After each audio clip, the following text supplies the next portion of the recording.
On Blake Wheeler's return to Winnipeg, the Jets didn't exactly come away with a victory, but overall, it was a fun evening, and Jets fans got to pay tribute to the former captain, while Winnipeg and New York had quite an evening of action. We'll dive into all of it on tonight's episode of Locked On Winnipeg Jets.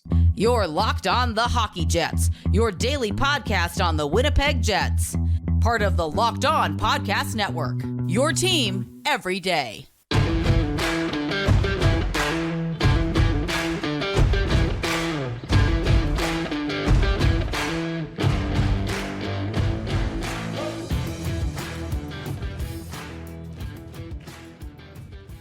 Hello, friends, and welcome to tonight's episode of Locked On Winnipeg Jets, part of the Locked On Podcast Network, your team every day. I'm your host, Harrison Lee, an avid Winnipeg Jets fan and an online blogger. You can follow me on Twitter at HLLivingLoco and at LO_Winnipeg Jets. As always, thank you for making Locked On Jets your first listen of the day every day. If you like what you're hearing, be sure to like, follow, and subscribe on all of your favorite podcasting platforms and YouTube. Doing so, of course, is always free of charge and ensures you never miss another episode. But most of all, we just love and appreciate your support. Tonight's episode is brought to you by FanDuel, official sportsbook of the Locked On Podcast Network. Be sure to go to FanDuel.com because right now they're offering a special promotion where new customers can get $150 in bonus bets with any winning $5 bet. That's a $150 bonus bet if your team wins. Visit FanDuel.com/LockedOn to get started. Now, like I said, obviously, the Jets had New York last night, and it wasn't exactly maybe the happiest of homecomings. Obviously, for Wheeler, this was an emotional one, though, because it was his first time back in Winnipeg after, having spent most of his professional career as a Winnipeg Jet player. And I think for a lot of folks, he does have something of a mixed legacy. I wouldn't say that people dislike him necessarily, but, given what we've heard about the locker room and, his time where towards the end of his Jets tenure, he was slowing down, and you could tell that Father Time definitely was catching up to him. And with all of the off-ice stuff that was supposedly ongoing with his leadership and stuff, I think a lot of people kind of turned against him. And look, I certainly had my criticisms of Wheeler over the years, although I think for me it was more that he loved the team a little too much, and sometimes that led to him maybe wanting to do things, in the way that he felt was most appropriate and best. And really, that didn't end up panning out for the Jets. So I'll always fondly remember his stay as one of Winnipeg's most underrated stars. And I think for a long time, he really embodied what it meant to be like a Jets player. I think we always have been partial to those who are underappreciated, who maybe go under the radar and are perhaps, quiet stars, players who do all of the right detail plays, who have, some really great abilities, but perhaps don't get recognized nationally. That was kind of Wheeler for many years. And honestly, I think if we'd realized how good he was in his earlier prime, maybe, we could have appreciated those seasons just a little bit more. But, for what he brought to the team and what he meant, obviously, this was a very welcome homecoming, and it was nice to see him again. In his current role with the Rangers, obviously, he's nowhere near playing the minutes that he used to for Winnipeg, and so I think it suits him more now, and I think he'll find, playing with the Rangers in a third-line role is actually going to be great for the next year or so. I don't know how long he's intending to stay there, but for as many seasons as he does play in New York, I think that depth role will be kind of a breath of fresh air for him. I think, all of the responsibilities and duties of 20-plus minutes a night, it was just too much. Even 17 to 18 minutes was a lot to ask of him, but you never really felt that he took shifts off. He didn't.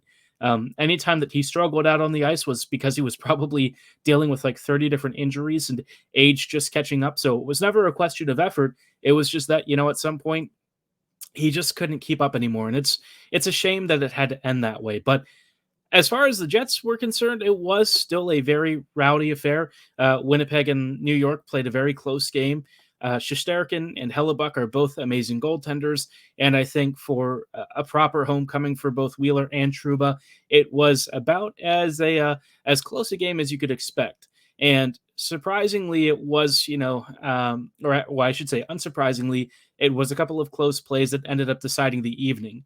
We saw some really nice goals from Gustafsson, Ehlers, but also, guys like Panarin and tough. Zibanejad had the OT winner after the Jets really battled and tried to make this game close. But unfortunately, just that one mistake, maybe one missed crossing pass and unfortunate, poor execution on Winnipeg's power plays kind of kept the Jets at arm's length. And it's tough, right? Against this Rangers team, you basically have to be perfect. And Winnipeg was just a little bit less than perfect. But overall, the Jets got a point. They, I think, played a fun game. They're 4-3-2 on the season. And look, the Rangers are one of the toughest teams that they'll probably face over the early stretch of this season. So, for a game like that, not bad, I'd say. It was fun. And I think you still notice some of the same pain points. But there are some positive takeaways. And I think that's generally the gist I have with a lot of these games is even when the Jets lose, you see the right process in a number of areas. There are still some things I would like to see changed. But overall, again, I think the Jets are making strides. I think that this team is moving more towards what it can be over what it used to be. And so that does make me happy. The power play, maybe not so much. That continues to be a sore spot. We have heard about a change that's going to happen over the next couple of games. It sounds like Cole Perfetti is going to be getting more top power play time, while Ehlers is going to get moved to the second unit. So for me, I think that's a fine switch. I'd love to get Perfetti more time. I think he definitely deserves it. And I think he could actually help the top power play unit. One thing that people are increasingly, I think, keying on is how the Jets' PP structure is basically designed to funnel passes to very specific players in specific instances. And, those teams are starting to cheat towards guys like Kyle Connor on a pretty consistent basis. We saw it in previous years. Even with the added firepower, the Jets still sometimes have some of the same habits on the man advantage. And so teams have definitely started to defend that more often. And it does kind of take away from Winnipeg's unpredictability. So something to keep an eye on. Is it like a massive problem the team can fix? Absolutely not. But I do think the Jets are going to want to focus on that, especially as the season wears on, because Winnipeg's power play has the potential to be a difference maker in games where, the margins are so close. Winnipeg hasn't always finished on the volume of chances that they've created. And so it'd be really nice if the man advantage becomes an essential tool in Winnipeg's arsenal, because look, the 5v5 scoring for this team is pretty decent, but the power play can be that difference maker, that game breaker that the Jets are just not, they're just lacking a little bit of. But I think the team is close. Like I said, I think the team is moving in the right direction. I see a lot of positive signs overall. Again, some things not so great, but overall, like I said, I'm pretty happy with the team's start to the season. In terms of the process, there are other things I'd like to change, but that's kind of in due time, right? There are some things we know that just aren't going to change, and we should probably not get our hopes up too high until, the trade deadline and stuff starts to roll around. But of course, I did want to talk a little bit about Blake Wheeler's legacy as a Jet and what it means to me and maybe to Winnipeg. But before we go any further, I do want to shout out our friends and partners at FanDuel. Score early this NFL season with FanDuel, America's #1 sportsbook. Right now, new customers can get $150 in bonus bets with any winning $5 money line bet. And a lot of you have probably tried to try your hand at NFL stuff this year. I know in my own fantasy league, it's not going well. So, if you're a little bit smarter at football than me, I highly recommend checking in and, going for it. I think FanDuel is a great opportunity for you to not only get some cash, but also have some fun. And again, that's $150 back in bonus bets if your team wins. So as a Ravens fan, I should actually cash in more on Baltimore's success. Maybe you're crazy enough to be a Vikes fan and you want to try your hand at it as well. If you're thinking about joining FanDuel, there's never been a better time to get in on the action than now. The app is super easy to use, and there's a wide range of betting options, including spreads, player props, over-unders, and so much more. If you're ready to get started, visit FanDuel.com/lockedon and kick off the NFL season in style. FanDuel, official partner of the NFL. While we're at it, I also did want to shout out our friends and partners at BetterHelp. This show is sponsored by BetterHelp, and I think it's really important for those of you who, like me, have occasionally dealt with some mental health issues. We all know that every now and then we do need a bit of a helping hand. I know during college, things weren't always easy for me. Even now, post-COVID, I think society's a little bit different. A lot of us have spent a lot of our lives online over the past few years, and you just can't do stuff on your own. And that's why BetterHelp is awesome. I've not, personally been somebody who has benefited from therapy, but I know plenty of my friends have.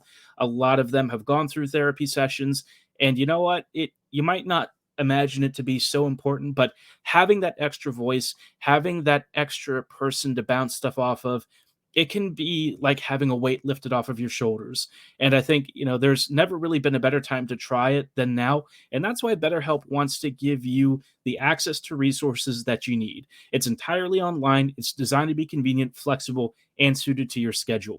All you have to do is fill out a brief questionnaire to get matched with a licensed therapist. And if you don't necessarily mesh with the therapist you're seeing, you can switch to another therapist at no additional charge.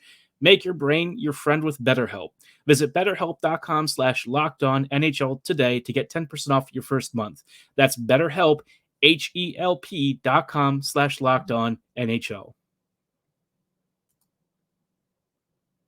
Hello, friends, and welcome back to this episode of Locked On Winnipeg Jets, part of the Locked On Podcast Network, your team every day. Everydayers, thank you so much for rejoining us as we talk really briefly about Wheeler's legacy as a Winnipeg Jet. And I think I alluded to it earlier. I know that towards the end of his career, people were starting to turn against Blake, and I know why that is, and I don't necessarily disagree with it. I myself had plenty of mixed feelings on his performances over the years, although what I can say undeniably is that when it comes to players who have played for this franchise, and really for the Winnipeg Jets as a concept, as a whole, whether it's old franchises or current iterations, Wheeler is one of the best players who's ever suited up for this team. The guy was in his prime, almost unstoppable, one of the best power wingers, and really a player that you don't see anymore. The way that he played and could basically just drive down the ice, bulldoze opponents, and bully his way to the net, but do it with this powerful grace, is not really something that you see all that often. I feel like Wheeler's style of play, especially his younger years play, it embodies a different kind of player that we don't see that much anymore. He was so much fun to watch. I think for a while, Alex Tuck was one of the guys who reminded me the most of Wheeler, and even Alex didn't necessarily match the level of what Blake could do in his prime. But in terms of, how much I think of Wheeler, I will always very much respect him. I think it'd be nice to have him retire as a Jet. And, whatever happened, in the locker room or off the ice, that for me is already in the past. It happened. It is what it is.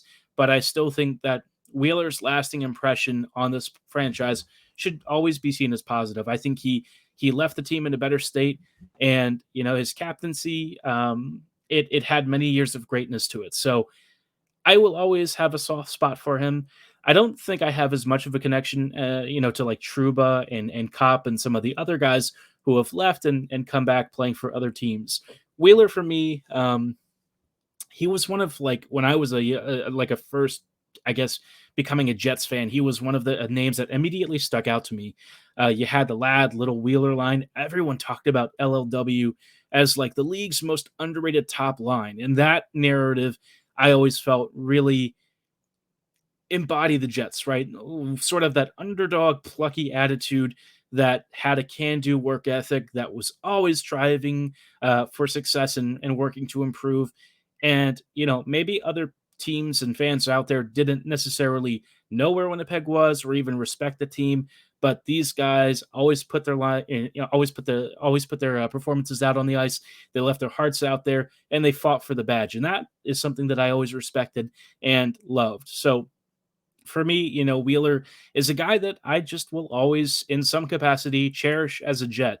I even used to have one of his Bruins jerseys back in the day because I loved him so much. Obviously, did he leave the team under some less than ideal circumstances? Yes. But I think, for me, I'll always welcome him back. It was nice to see him playing, even if it was for the Rangers. I wish the Jets could have come out with a victory, but I'll still take a point. All that said, though, one day it wouldn't shock me if 26 gets retired. I just feel like there aren't many players that I would say for Winnipeg I'd even consider doing that for. maybe Hellebuck one day gets his number retired.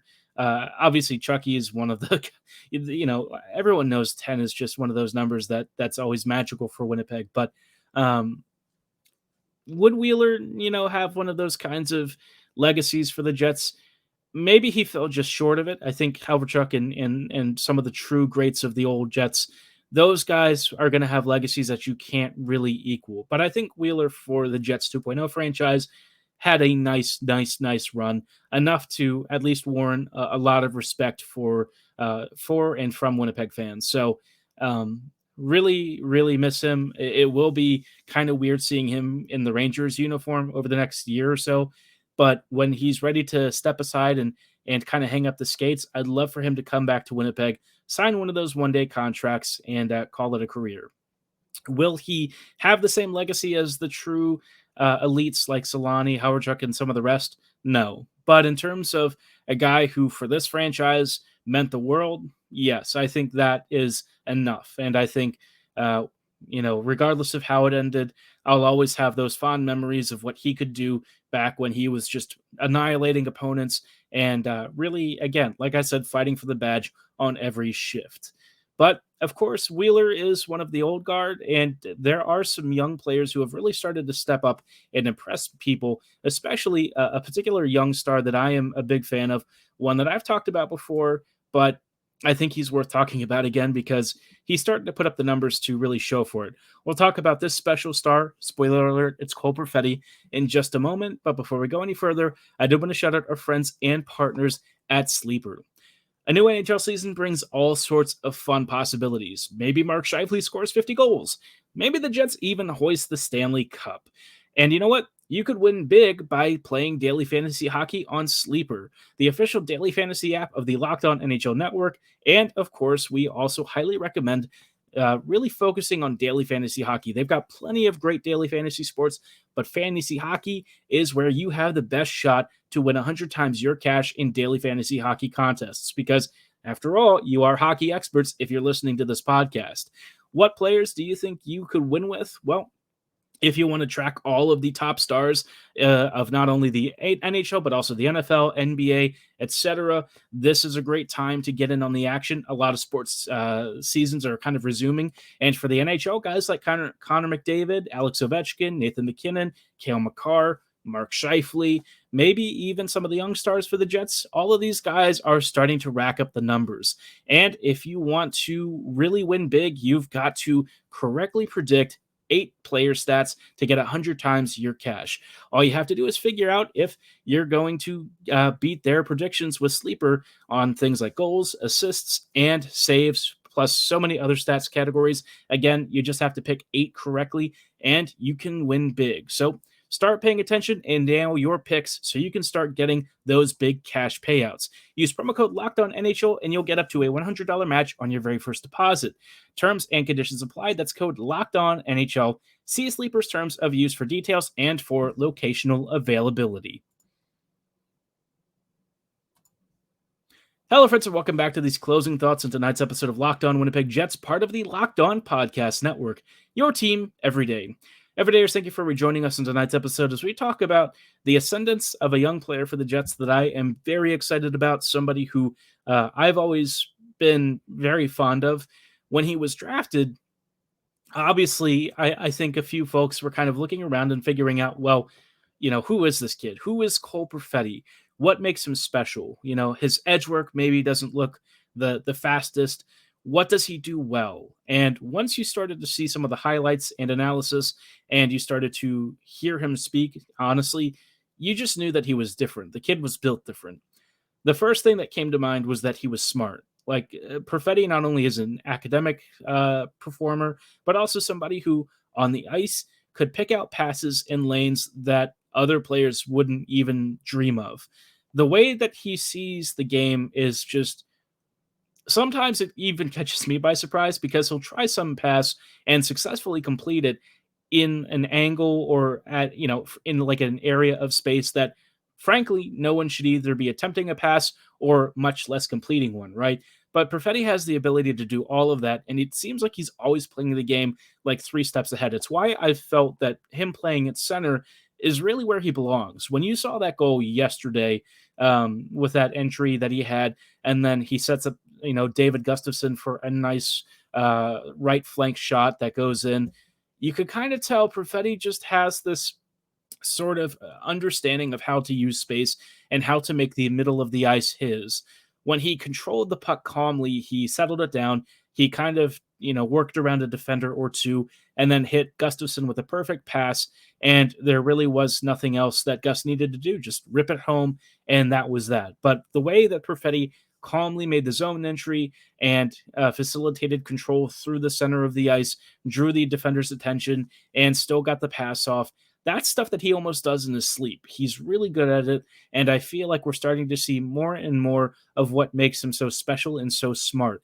He's already racking up plenty of assists. He had 2 assists in this game, and I feel like we're just going to continue to see him rack up the counting stats. The only thing that Perfetti really lacks for me, and it's kind of funny because I don't even know if this is the fairest criticism, but I feel like he just doesn't score enough. It's really weird. Like, he's got a great shot, but I feel like he's constantly facilitating play so much that honestly, he just gets way more assists than anything else.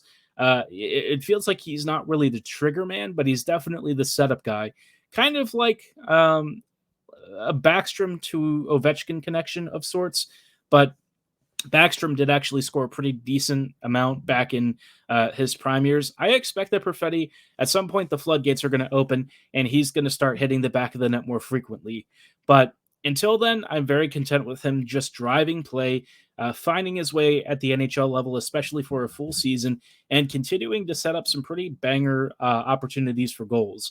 His second assist wasn't necessarily like pretty or anything, but like I said, the fact that he's so good at just setting up plays, participating in buildup, and helping his line mates to create for me is kind of all I want from him. This year, I think, is kind of his coming out party as a really top-end developing young talent. Last year, we saw flashes of it, right? But there were still some consistency issues in his game. Now he's really starting to push the pace, and every time his line is out there, it just seems to do really well. It doesn't matter who he's on the ice with. It just seems like he's able to elevate the games of everybody that he plays with. And that, I think, speaks volumes for the sort of skill that he has and his pathway to becoming an NHL superstar.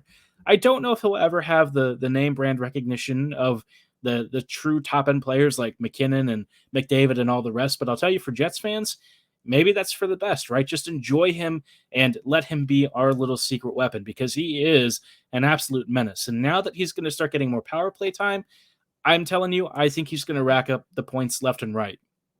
If he ever starts adding that finishing touch too, the sky's the limit for Cole. He's so smart, and I'm a huge fan of his.